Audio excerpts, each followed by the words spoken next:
Hi, I'm Robert Kerr, and this is my second video journal for MGMT 3100.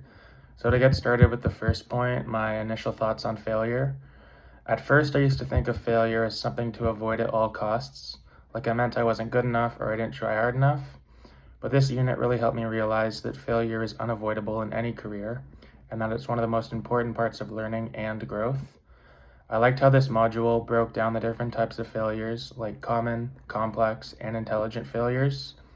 It helped me see that most failures we experience day to day are actually intelligent failures, small, thoughtful experiments that teach us something new. In design work, especially in landscape architecture, which I study at school, failure happens constantly. For example, a grading plan might not drain properly, or a planting concept might not fit the microclimate.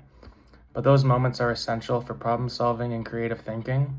This shift in perspective connects directly to the idea of transferable skills we've discussed, like adaptability, resilience, and critical thinking, which are all crucial for long-term success. Moving on to the second point, the video that resonated most with me.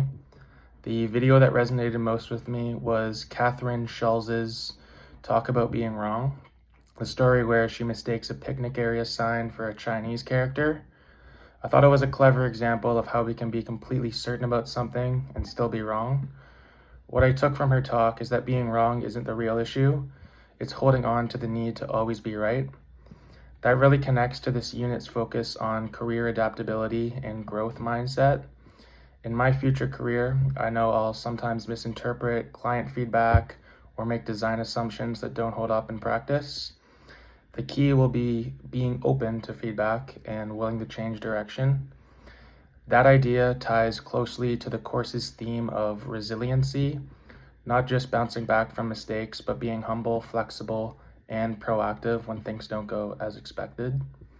And moving on to the third point, strategies for building resiliency. Some strategies I want to focus on for building resiliency include reframing how I think about mistakes, and setting more intentional career goals. For example, rather than saying I failed, I want to ask, what can I learn from this? And use those lessons to adjust my next steps. The readings in this unit also emphasize the value of lifelong learning, continually updating our skills and reflecting on where we want to grow. For me, that means setting SMART goals that connect directly to both technical and transferable skills. For instance, one of my short-term goals is to strengthen my presentation and communication skills, since these are key to conveying design intent clearly to clients and teams. I also want to keep building my support network, connecting with mentors, professors, and classmates as well, who can offer constructive feedback. Lastly, I'm working on self-compassion.